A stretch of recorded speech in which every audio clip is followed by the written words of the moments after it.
Hello, Mr. Hardy here, and in this video I would like to teach you about Act 5, Scene 2 of Macbeth by Shakespeare. As per usual, you need to be familiar with this scene. You could have read it, listened to it, watched it, or studied it in the past, and you're using this video to gain a deeper understanding or revise for your exams. Again, I'll start by summarising the plot. We'll then explore the key characters, themes, contextual knowledge we have in this scene. I'll then pick out a few key quotes and techniques you may want to use in your exam, and I'll leave you with a question that you can answer at the end if you wish to do so. So, what happens in Act 5, Scene 2 of Macbeth? Well, as you can see, it's quite short. I can summarise it in one bullet point. Some thanes of Scotland, namely Menteith, Caithness, Angus and Lennox, they gather together with a group of soldiers near Dunsinane, and they're waiting for the English reinforcements to come before marching on Macbeth's castle to hopefully overthrow him and put Malcolm, the rightful heir to the throne, back on the Scottish throne. And that's pretty much it. Whilst they're there, they're discussing Macbeth and sort of the rumours they've heard about him. Some say that he's going mad. Some say that he is fortifying Dunsinane, ready for this battle. And that is pretty much all that happens in this scene. So, who are our key characters? Well, we meet Menteith, and he is a nobleman of Scotland, and this is the first time he's mentioned. Why is he named and not just called a Thane of Scotland? I really don't know. If you Google it though, Menteith is a region, a place in Scotland. I think it might have its own lake, its own loch. The same is true of Caithness. This nobleman hasn't been mentioned before, but for whatever reason Shakespeare gives him a name in Act 5, Scene 2. Again, if you Google it, Caithness is actually a region in Scotland. That would have been the region that the nobleman Caithness would have been in charge of. Angus, we've met before, so Angus is a character we're more familiar with. We've seen him in Act 1, we've seen him throughout the play. He is a Thane of Scotland, and again, Angus is also a region of Scotland. The same is again true of Lennox. Lennox, out of the four Thanes and noblemen in this scene, is the one we've encountered the most. I think we see him in Act 1, Act 3, Act 5, so he occurs throughout the play. And again, there is a region in Scotland named after him, Lennox. We assume the region he would have been in charge of. So those are your four noblemen and thanes of Scotland. And we have a mention of Macbeth. Now, let me make it very clear, we do not see Macbeth in this scene, but he is referenced. The thanes are talking about him, and Shakespeare presents him as mad. Caithness literally says, some say he's mad, and there's that theme of madness there. He's also seen as unworthy. Angus has a really good simile for this, like a giant's robe upon a dwarfish thief. That shows that Macbeth is unworthy of the throne of Scotland, and I'll unpack that more a little bit later. So, what key themes reoccur in this short scene?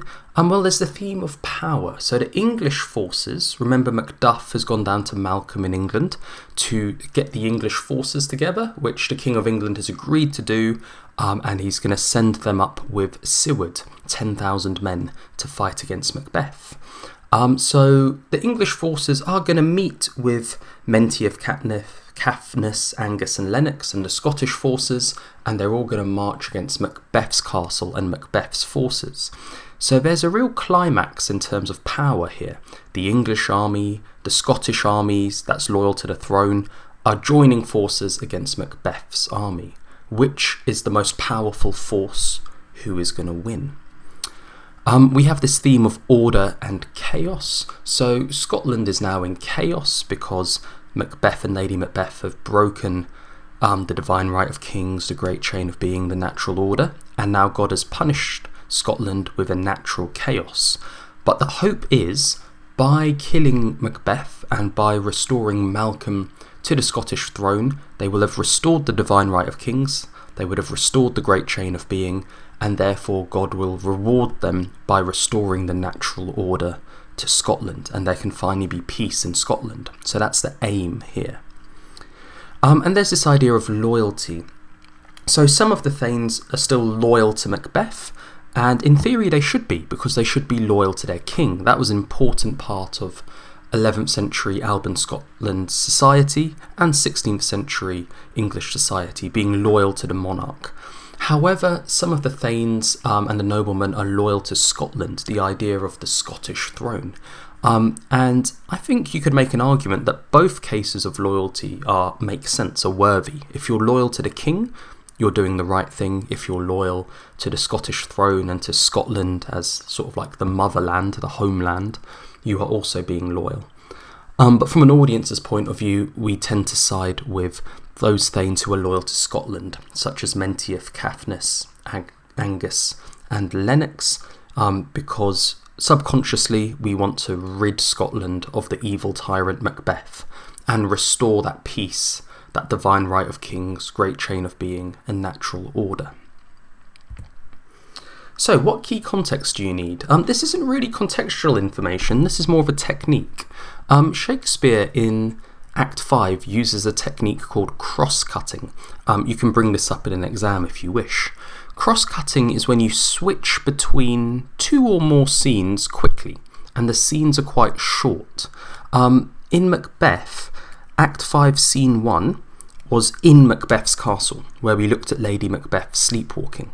Now Act 5 Scene 2 is outside of the castle, where the armies are assembling for the big battle at the end. I hope I'm not giving anything away when I say Act 5 Scene 3 is back inside Macbeth's castle. And then, you've guessed it, we're going to alternate again. Act 5 Scene 4 is back outside of Macbeth's castle. So by switching between the inside, the interior, and the outside of castle, the exterior, Shakespeare is creating excitement, tension and movement. So remember, on the stage, all of the characters, the props, the costumes all have to move. So 1 second you've got an entire army being represented on stage. There's weapons, there's armour, there's soldiers shouting, it's noisy, it's chaotic. The next moment you sort of zoom in into Macbeth's castle and you see some quite intimate moments, and then you zoom out again and you have all the chaos of the actors moving. This cross-cutting also creates excitement because you get to see two stories running parallel. We get to see the preparations inside of Macbeth's castle for the big battle, and we get to see the preparations outside of Macbeth's castle for the big battle. And we get to see both sides of the coin, and we can choose which side we're going to side with, which side we predict is going to win. And this creates a sort of palpable tension in the scene. I want you to think, have you ever seen cross-cutting used in a film before? I often see it used in Marvel films from the Marvel Cinematic Universe, like Avengers. You get to that big fight sequence at the end and you see a little bit of Iron Man fighting, then it cuts to the Hulk fighting, then it cuts to Captain America fighting, then it cuts to Thor fighting, then it cuts back to Iron Man and then back to Hulk, and you sort of see the progression of all the different fights, but in sort of small scenes that are quite quick, full of excitement, full of movement, full of tension, and sort of leave you on the edge of your seat as you wait for it to cycle round again and you find out what happens next. That kind of effect that you see in the cinema, that's what Shakespeare's creating on the theatrical stage, and that's called cross-cutting.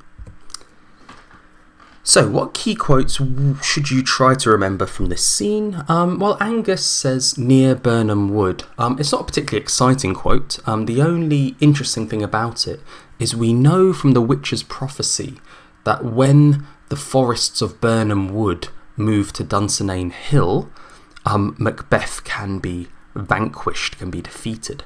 So by gathering in Birnam Wood, a keen audience member would hear that keyword Birnam Wood, and in their head they'll begin to predict, they'll begin to anticipate what will happen, and that Macbeth has been tricked by the prophecies of the witches and he will eventually fall, and it will fulfill the genre of the play, the tragedy of Macbeth. The second quote that's quite interesting is, "Great Dunsinane he strongly fortifies, some say he's mad." Now, Caithness says this, and we learn two things. We learn that Macbeth is not willing to let go of his power. He's done some very unethical things to get his power. He's committed regicide and killed King Duncan, which is a treasonous and sacrilegious act. He's betrayed the loyalty of his best friend Banquo and had him killed by murderers. He's also been incredibly evil and killed defenceless women and children, namely Macduff's family. He's done all of this to get to the Scottish throne and to keep it. And now he won't give it up easily. He's fortifying his castle. But again, an eagle-eyed or a quick-minded audience member would realise that he's doing this in vain, because ultimately there's greater powers at work, supernatural powers such as the witches, such as God, who is working against Macbeth in this play. The second part of Kathniss's statement is some say he's mad. This clearly links to the theme of madness. So the first half links to the theme of power and the greed and trying to keep hold of that power. And the second half of the statement links to the theme of madness, that Macbeth is losing his mind. The third quote I really like. There's two parts to it. It's actually a longer quote that Angus says, but I've cut out the middle bit. That's what the square brackets and the ellipsis represent, that I've cut out the middle section of the quote. The bit at the beginning says, his secret murders sticking on his hands. So Macbeth, when he committed the murder of King Duncan, of Banquo, of Macduff's wife and children, he was hoping it would remain a secret. But there's an idea in this play that what you do in the darkness and the shadows, light gets shined upon it and it eventually gets revealed. And here all of the thanes and all of the noblemen know the dirty, evil deeds that Macbeth has done. And his name is besmirched, he's lost his honour. And the murder is literally sticking on his hand as sort of metaphorical blood. He can't wash it away. This idea links back to the previous scene, Act 5, Scene 1, of Lady Macbeth sleepwalking and trying to wash blood off her hands. They can't get rid of the guilt of their evil actions. Skipping through to towards the end of what Angus says, there's a really good simile that I mentioned a bit earlier on. Now does he feel his title hang loose about him, like a giant's robe upon a dwarvish thief. So the royalty at the time would have worn big, I guess, sort of gowns and cloaks. I don't know if you saw the recent coronation of King Charles, but he had lots of fancy clothes that he was wearing during the ceremony. And these are giant's robes in this simile. So what this suggests is that King Duncan is a giant, a metaphorical giant. We're not saying he's physically large, but metaphorically he had all the great qualities of kingship. He had loyalty, fairness, patience, justice. He wasn't greedy, he was kind, he was generous. And that made him a metaphorical giant. He was a great king. But what happened was someone stole his clothes. A thief came along. This thief was Macbeth. Macbeth killed King Duncan and stole away his crown and his royal robes. But the humorous image here is that Macbeth is represented as dwarfish. A dwarf, if you read sort of fantasy and watch fantasy films and books, is a sort of small, diminutive, minute character.